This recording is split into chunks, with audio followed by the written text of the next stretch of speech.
Hello and good evening to you. I'm Zoe Michaels.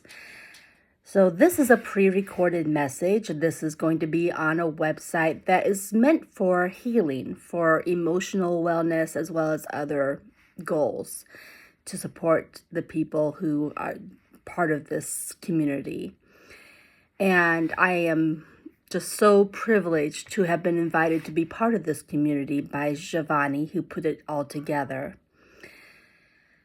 Initially, I believe Shivani found me because I have been advertising about a podcast that I'm putting together called The Molten Truth. The Molten Truth, it's been a bit of a journey to get there. First of all, I should tell you that I am a writer. And what finally pushed me, gave me the motivation, actually came as part of recovery from what I would call a trauma. 5 years ago, I had been scammed, and not as severely as some scams are, but enough that I felt like I had been victimized. And so I created rules to protect myself. And for 5 years, I managed not to get scammed because I obeyed my rules. But as time went on, I had a very rough year, much like the rough year that led to me being scammed the first time. And thinking I was smart enough to recognize what would be leading to a scam, I accepted a friend request on Facebook that I might otherwise have ignored. I did my due diligence like I do with everyone who friends me on Facebook. I checked, for any clues that the person might not be who they pretended to be. And they fooled me. But even at that, I had a very nice conversation with them on Facebook Messenger, told them this was a one-time conversation and that even though I had enjoyed the conversation, that was the end of it. They came back a second and third time. And by the third time that happened, I enjoyed the conversations and I decided to let it go. But they wanted to move our conversations off of Facebook. And that's a red flag. It should have been a red flag for me. But I did not see that red flag because it had not occurred to me after my first scam experience that was the case. And let's just say I was manipulated and I ended up being scammed worse the second time than I was the first time. That experience, after I went through a lot to finally get out of it, and if you've watched any of my podcast guest appearances or have watched even the first or second episodes of the podcast that hopefully by now are out in circulation. This is May 10th. My broadcast starts on May 31st. Then you know the full story if you've watched those. So when life gives you lemons, you make lemonade. That's the expression. And I have always loved to write. Writing is how I connect with myself and how I connect with others. It's my most comfortable way to communicate. I'm really not very comfortable in a verbal world. I've just had a lot of practice lately. So the first thing I did was to map out every hoop that this manipulator made me jump through. And I did that to explain it to myself. How on earth could I have fallen victim a second time when I thought I knew what to look for? And that was part of my healing process. Another part of my healing process was for me to start writing a book. Now, initially, what I did was write a fiction book because that's my preference. I prefer the fictional world. Mostly I prefer nice fictional stories.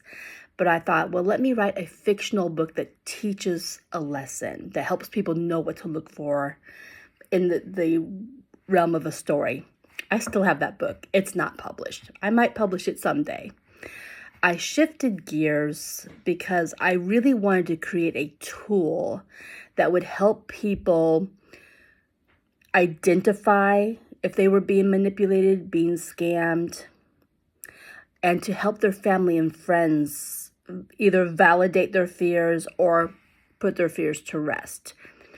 So I wrote a book that is titled Breaking Free: How Scammers Manipulate and How to Fight Back. And that book took most of the scenarios I went through, and I added some that others have gone through. And I still took some creative license in that I created fictional characters who basically played the roles of what really happened to me and to other people. And it's one scammer training another scammer. Here's what we're going to do. Here's how we're going to approach it. And here's our target. And then the other side of it is the target saying, well, they've sent me this message or they've done this and this is what I think, but this is what I'm going to do. And then breaking down could you be in that scenario and how can you get out of it?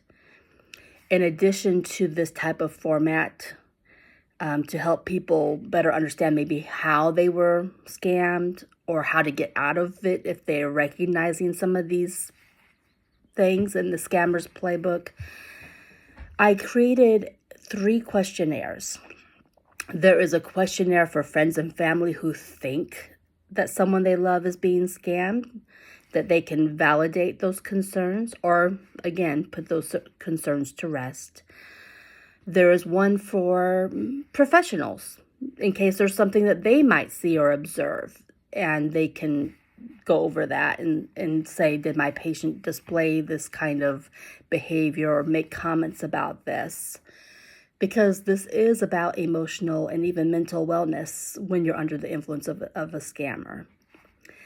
The other questionnaire is for the person who we believe is being scammed. And here's why that's important. When a person is being scammed, there's a hint of denial, or at the very least, it's like their compass is off. They might hear you say the words, hey, I think you're being scammed. And their rational brain might say, you might be right.